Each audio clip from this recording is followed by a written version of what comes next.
Hi everyone, my name is Chandan and I welcome you all to this platform of Utilitarian IAS. Indian Polity की 2000 MCQs की series में आपका स्वागत है. This is going to be test number 48. Now without wasting time, we are directly jumping to the first question. Consider the following statement. दो statement दिए गए हैं and we have to tell which are the correct statement. Supreme Court can refuse to exercise its writ jurisdiction.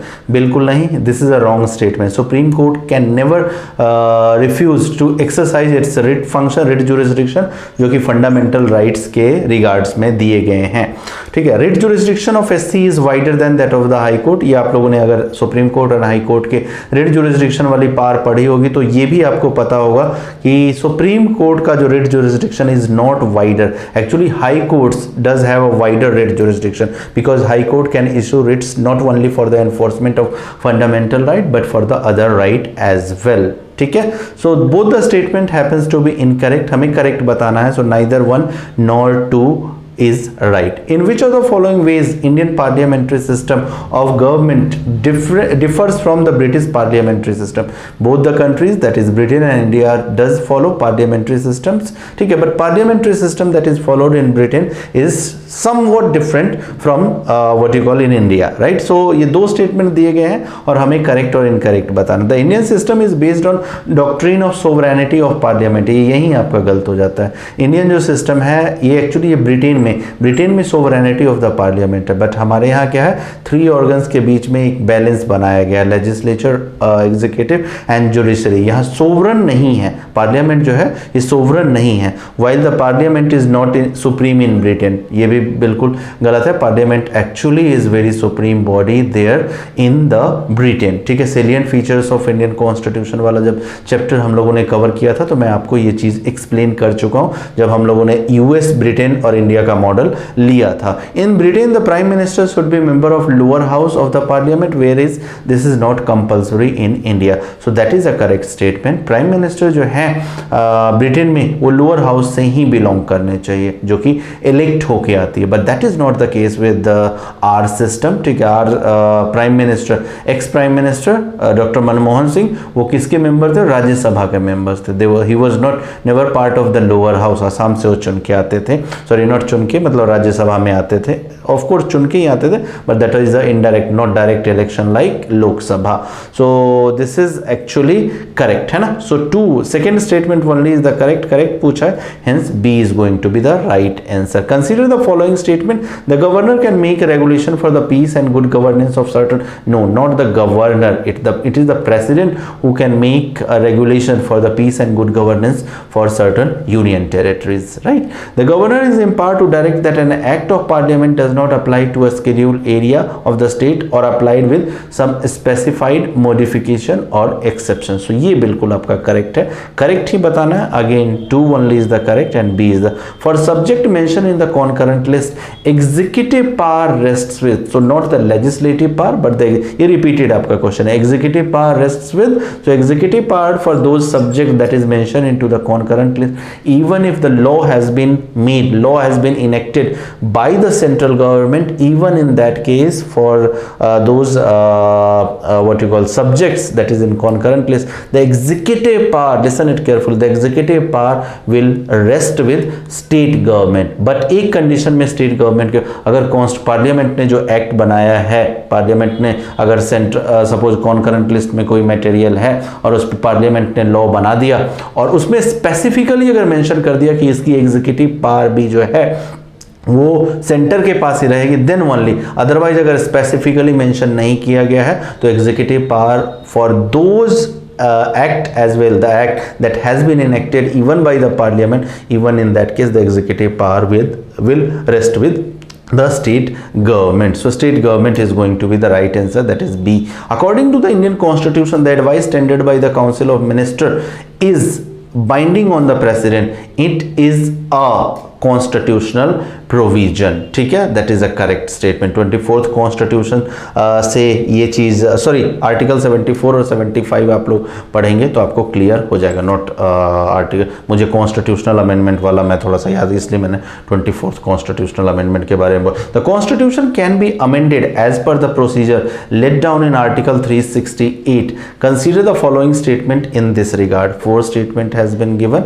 N amendment of the constitution can be initiated promulgated in either parliament or state legislature। तो आप सभी जानते हैं ये incorrect है। State legislature जो है constitutional amendment नहीं कर सकता। First statement is incorrect.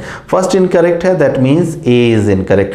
Concerned bill may be introduced either by minister or private member, so that is a correct statement. Prior presidential recommendation is not necessary, ये भी बिल्कुल correct statement है। President may give his assent to the bill or return it back for the reconsideration, so ये बिल्कुल गलत है। अभी मैंने आपको बता रहा था 24th कॉन्स्टिट्यूशनल अमेंडमेंट के बारे में। 24th constitutional amendment has obligated the president not to return any bill. कोई veto exercise constitutional amendment bill पे नहीं कर सकते president. So only second and the third statement is correct and hence B is the right answer. In which of the following ways resolution of disapproval of national emergency is different from resolution approving the continuation of the proclamation? ठीक है, कैसे different है disapproval procedure of the national emergency from that of the approval? So disapproval of the emergency provision requires approval of the both houses। नहीं, disapproval में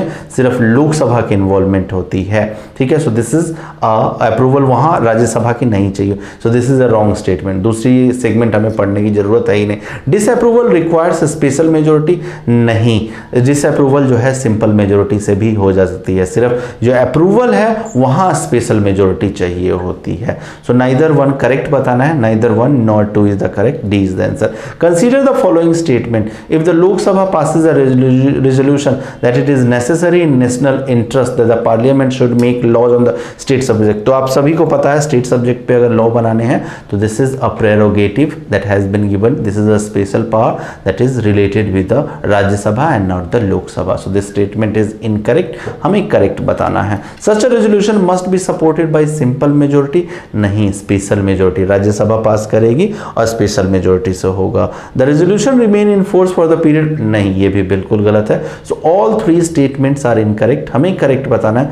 सो none of the above is correct statement. Consider the following statement about zonal councils. The zonal council are constitutional bodies established under article 263.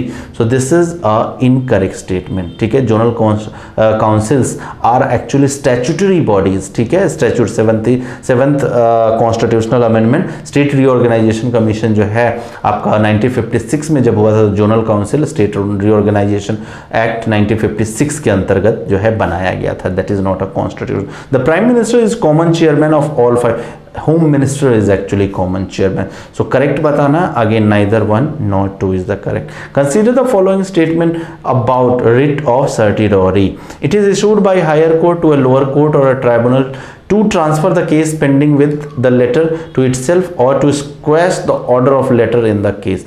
So that is correct statement. Unlike prohibition, certiorari is both preventive and curative. बिल्कुल correct। Prohibition में क्या होता है, जब एक बार act हो गया है तो क्यूरेटिव मेजर के लिए जो है ये प्रोहिबिशन का इस्तेमाल, बट सर्टिरोरी का जो इस्तेमाल है वो प्रिवेंशन के लिए भी और क्यूरेशन के लिए भी किया जा सकता है। It can not be issued against administrative authority affecting rights. So ये आपका गलत है, it can be issued against the administrative authorities as well, correct बताना है। So 1 and 2 is the correct statement. Consider the following authorities, 4 statement has been given and question is which of the above are appointed by the governor? Advocate general, yes, appoint करते हैं governor. State election commissioner, yes, is appointed by the commissioner. Chairman and member of the state public service commission is also appointed by the governor. Vice chancellor of the university is, yes, these people are also appointed by the governor. So 1, 2, 3, 4 is the answer. Consider the following statement with respect to powers of governor.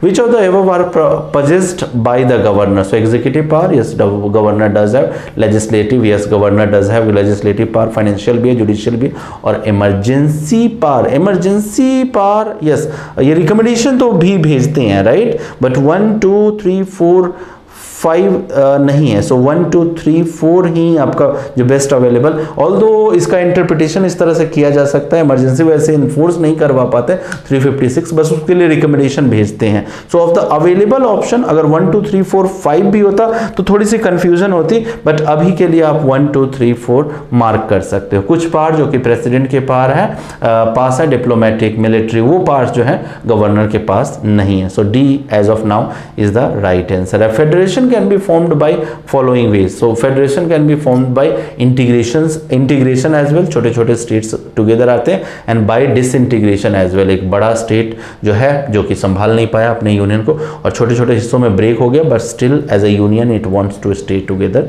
ठीक है, to take the common benefits. So integration से भी बन सकता है, disintegration, ये NCERT का आपका क्वेश्चन एनसीईआरटी में दिया गया है, both A and B, and that is why NCERTs are always recommended for at least certain, ठीक है, सर्टन सब्जेक्ट की उनकी एनसीईआरटी जरूर पढ़ी जानी चाहिए। Which among the following statement regarding president rule is correct? President rules के बारे में, the state executive and legislature continue to function, but नहीं, state executive and legislature president rule के टाइम में फंक्शन नहीं करते हैं। प्रेसिडेंट रूल अगर लग गया तो स्टेट लेजिस्लेचर जो है वो सस्पेंड हो जाएगा अगर पार्लियामेंट ने अप्रूव कर दिया है। The parliament can delegate the power, correct बताना है, the parliament can delegate the power to make laws for the state to the president और एनी अदर अथॉरिटीज पे।